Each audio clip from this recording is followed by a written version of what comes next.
আজ সিমরান এমন এক দুনিয়ায় চলে আসে যেখানে কাউকেই ঠান্ডা লাগে না। আরে ওই মেয়েটাকে দেখ, শীতের জ্যাকেট পরে ঘুরছে। এরা সবাই আমার দিকে তাকিয়ে হাসছে কেন? এই নে ভাই, আইসক্রিম খা।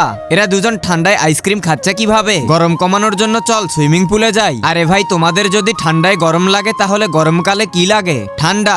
হ্যাঁ, কি অদ্ভুত মানুষ এরা। হে ভগবান, এই ঠান্ডা তো সামান্য, এত ঘাম হচ্ছে যে জ্যাকেট খুলতে হচ্ছে। আমি কি দুনিয়ায় এসে পড়েছি? ভাই, এই ফ্যান তো ফুল পাওয়ারে ঘুরছে, তাও এত গরম লাগছে কেন? আরে যাক, প্রিন্সিপাল স্যারের কাছে কমপ্লেন করব। ঠান্ডায় গরম বাড়ছে, তাই এই ক্লাসে এসি লাগানো হোক। কি? আরে সিমরান, তুমি ওখানে দাঁড়িয়ে আছো কেন? তুমি ফ্যান চালিয়েছো আর আমার খুব ঠান্ডা লাগছে। কি উল্টাপাল্টা কথা বলছে সিমরান। আরে যাক, আজ ঠান্ডার কারণে গোসল করতে পারিনি। দেখে তো মনে হচ্ছে স্যার তো নর্মাল। আরে স্যার গোসল করেননি কেন? আজকে দেখবো শয়তানকে হারিয়ে কে কে আল্লাহকে ভালোবাসে। যারা আল্লাহকে ভালোবাসে তারা ভিডিওতে লাইক দিয়ে চ্যানেলটি সাবস্ক্রাইব করে দাও। শয়তানকে ভালোবাসলে লাইক সাবস্ক্রাইব কিছুই করতে হবে না, আর কমেন্টে আল্লাহু আকবার লিখে যাও। আরে ফ্রিজে বরফই ছিল না, আর আমি ঠান্ডায় শুধু বরফ দিয়েই গোসল করি। হ্যাঁ, এ তো পাগলেরও সর্দার। ঠান্ডায় ঠান্ডা ঠান্ডা চা খেলে তো বেশ মজা হবে।